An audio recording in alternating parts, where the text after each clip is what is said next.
మీరు చూస్తున్నారు అంటే ఒక పాసిబిలిటీ ఉంది.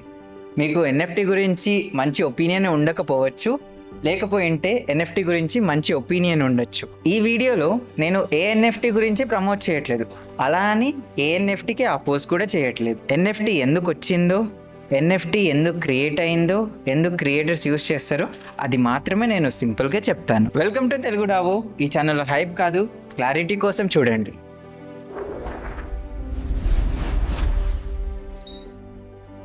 The digital confusion. మీ ఫోన్లో ఒక ఫోటో ఉంది, ఆ ఫోటో నేను డౌన్లోడ్ చేస్తే సేమ్ ఫోటోనే కదా. ఇప్పుడు ఒక సింపుల్ క్వశ్చన్, ఓనర్ ఎవరు? ఎందుకంటే రెండు ఫోటోలకి same quality, same size, same person, రెండిట్లో డిఫరెన్స్ ఏంటి? డిజిటల్ వరల్డ్లో కాపీ చేయడం చాలా ఈజీ, కానీ ఓనర్షిప్ ప్రూవ్ చేయడం కష్టం. ఇది ఎన్ఎఫ్టీ ప్రాబ్లం కాదు, ఇది ఇంటర్నెట్ ప్రాబ్లం. మీ కాలేజ్లో ఒక జిరాక్స్ సెంటర్ ఉందనుకుందాం. మీ సర్టిఫికేట్ తీసుకుని వెళ్తే దాన్ని జిరాక్స్ ఇస్తారు, స్కాన్ తీస్తారు, పీడిఎఫ్ కూడా మారుస్తారు. కానీ మీరు గమనించాల్సిన విషయం, ఒరిజినల్ సర్టిఫికేట్కి ఉండే వాల్యూ చాలా వేరు. ఎందుకంటే ఆ సర్టిఫికేట్కి ఓనర్షిప్ ప్లస్ అథెంటిసిటీ ఉంటుంది కాబట్టి. మనకి ఇది డిజిటల్ వరల్డ్లో దొరకదు, కానీ మనకి ఈ వెబ్3 వరల్డ్లో దొరుకుతుంది. Why digital creators first stack. ఇప్పుడు మనం క్రియేటర్స్ గురించి మాట్లాడదాం.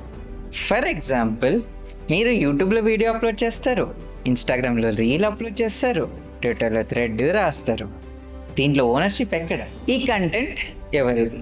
Technically content creation is yours, కానీ అది కంట్రోల్ చేసేది ఎవరు? ప్లాట్ఫామ్సే ఆల్గరిథమ్ని డిజైన్ చేస్తారు, రీచ్ వాళ్ళు తెప్పిస్తారు. మీరేమైనా తప్పు చేస్తే దాన్ని జీరో కూడా చేస్తారు. అంటే ఏంటి? ప్లాట్ఫామ్ చేతిలోనే మీ కంటెంట్ ఉన్నట్టు. Creator builds value, platforms captures the value. Me 5 years consistency just ఒక పాలసీ చేంజ్ వల్ల జీరో అయిపోతుందంటే మీరు నమ్ముతారా? ఎగ్జాంపుల్ టిక్టాకే ఉంది. ఇది ఇండివిజువల్ ఫెయిల్యూర్ కాదు, ఇది creator economy failure. What actually was missing? Problem was not with creativity, not with internet, not with audience. Ownership is the problem. Digital వరల్డ్లో value create అయింది, కానీ ఓనర్షిప్ కాదు. వితౌట్ ఓనర్షిప్ వాల్యూ ఎప్పుడు పైకే వెళ్తుంది. Without ownership the value of our content always flows downwards. Enter NFTs. NFT అంటే non fungible token. ఇప్పుడు దాని గురించి తెలుసుకుందాం. NFT అంటే జేపీఈజీ అనే అనుకుంటే మీరు తప్పుగా ఆలోచిస్తున్నారు. NFT is not an image, not a video. అదే అలా అని మ్యూజిక్ కాదు. NFT is a totally different. అది మనం తెలుసుకుందాం ఇప్పుడు ఏంటో. NFT అంటే డిజిటల్ ఓనర్షిప్ ప్రూఫ్. అంటే సింపుల్గా అది ఒక డిజిటల్ రికార్డ్ అని అర్థం. ఇప్పుడు మనం ఒక సింపుల్ ఎగ్జాంపుల్ చూద్దాం. ఒక రిజిస్టర్ తీసుకోండి, దాన్ని బ్లాక్ చైన్ అనుకోండి. దాంట్లో మనం ఎన్ఎఫ్టీని ఎంటర్ చేసి అది మన వాలెట్ అడ్రస్కి లింక్ చేస్తే అది సింపుల్గా ఏంటి? ఆ ఎన్ఎఫ్టీ ఆ పర్టిక్యులర్ వాలెట్ అడ్రస్కి బిలాంగింగ్ అని అర్థం. What NFTs actually contain? NFT అంటే నాన్ ఫంజిబుల్ టోకెన్. ఎన్ఎఫ్టీలో 3 పార్ట్లు ఉంటాయి. ఏంటంటే దానిలో మొదటిది టోకెన్ ఐడి, రెండవది ఓనర్షిప్ రికార్డ్, మూడవది మెటాడేటా. ఇప్పుడు మనం ఎగ్జాంపుల్ చూద్దాం. మొదటిది టోకెన్ ఐడి. టోకెన్ ఐడి అంటే ఏం లేదు, ఒక రిజిస్టర్ బుక్లో సీరియల్ నెంబర్ 1 మళ్ళీ రిపీట్ కాదు కదా, అలా టోకెన్ ఐడి అనేది యూనిక్ వాల్యూస్ ఉంటుంది. Next second point ownership record. ఆ పర్టికులర్ ల్యాండ్ అనేది అది మీ పేరు మీద ఉందో లేదో రిజిస్టర్ బుక్లో ఉంటుంది కదా, అలా అది మనం బ్లాక్ చైన్తో వాలెట్ అడ్రస్తో వ్యాలిడేట్ చేస్తాం. Next 3 metadata.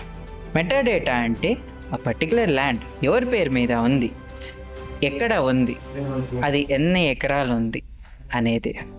ఇమేజ్ IPFSలో ఉండొచ్చు, మెటాడేటా సపరేట్గా కూడా ఉండొచ్చు, కానీ ఓనర్షిప్ అనేది ఆ రిజిస్టర్ బుక్లో ఉన్నట్టు బ్లాక్ చైన్లో స్టోర్ అవుతుంది. అందుకే ఎన్ఎఫ్టీ వాల్యూ ఇమేజ్లో కాదు, రికార్డ్లో ఉంటుంది. Why this changes the creator economy. దీనివల్ల క్రియేటర్స్కి ఏం మారుతుందో చూద్దామా. మొదటిది ownership, 2 royalties, 3 direct audience, 4 proof of support. ఇప్పుడు ఒక్కొక్కటి చూద్దామా. ఓనర్షిప్ అంటే అది క్రియేటర్స్కి ఉండే బ్రాండ్ లాగా.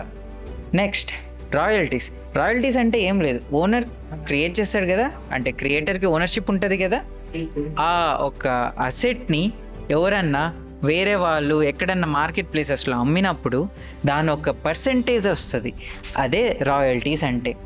నెక్స్ట్ డైరెక్ట్ ఆడియన్స్ అంటే మనల్ని డైరెక్ట్గా సపోర్ట్ చేసేవాళ్ళు, మనం రిలీజ్ చేసిన వెంటనే దాన్ని కొనేవాళ్ళు, అది అన్నమాట. నెక్స్ట్ ప్రూఫ్ ఆఫ్ సపోర్ట్, ఎంతమంది మనల్ని సపోర్ట్ చేస్తున్నారు, ఎంత ట్రేడింగ్ వాల్యూమ్ జనరేట్ చేస్తున్నారు మన ఎన్ఎఫ్టీ మీద అన్నట్టు, అది ఒక అర్థం అనమాట.